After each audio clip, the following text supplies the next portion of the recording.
Last month, a faith community housing engagement initiative hosted by Fairfax County's Office to Prevent and End Homelessness emphasized the message that a permanent home is a critical part of ending homelessness. The event, which took place at the Fairfax County Government Center, offered 3 panel discussions moderated by local homeless and housing advocates from the government, faith, and business communities. Imam Mohammed Hagmadig, chairman of Faith Communities in Action, led the call to action at the event. And I'm really excited about this morning because you're present here today. It shows your commitment. It's a testimony that we work together for a greater cause.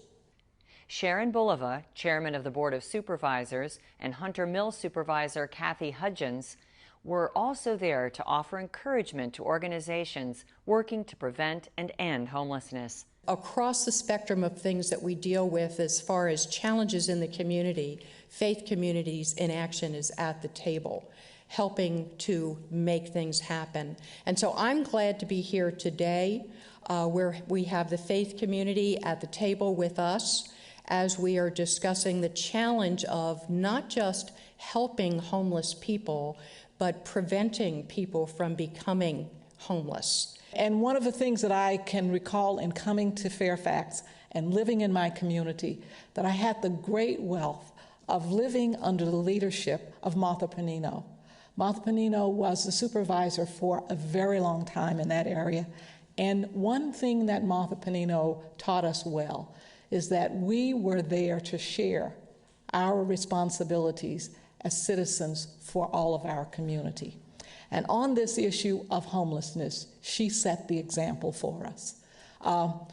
You see that Panino building, and when I see that name on that building, I think about the places where she was very careful but certain when she stepped out. We have in our community, right across in the heart of town center, a homeless shelter. A shelter that was built there to address homelessness in the earlier years. And when she took on the issue of homelessness, she galvanized the entire community in doing so. The day-long Faith Engagement Initiative drew nearly 250 participants and encouraged faith communities to consider leveraging their resources to help develop affordable housing in Fairfax County. One of the more moving speakers during the event was Luella Brown, a former homeless individual who took classes through an organization in the faith community where she participated in programs that taught her how to eliminate debt, develop a spending plan, save and plan for her future. Now January is very cold, and me and my son, we just sitting up there, we looking at each other, we hungry, we freezing because it wasn't nothing but just cement. A big old thing of cement, no woods, nothing. So we sitting up there freezing, but every day we went and we built just to see it grow. It was so beautiful. I was so excited because I'm like, this is one of my dreams that I always wanted, to build my own place. For more information about the county's 10-year plan to prevent and end homelessness, visit www.fairfaxcounty.gov/homeless/OPEH.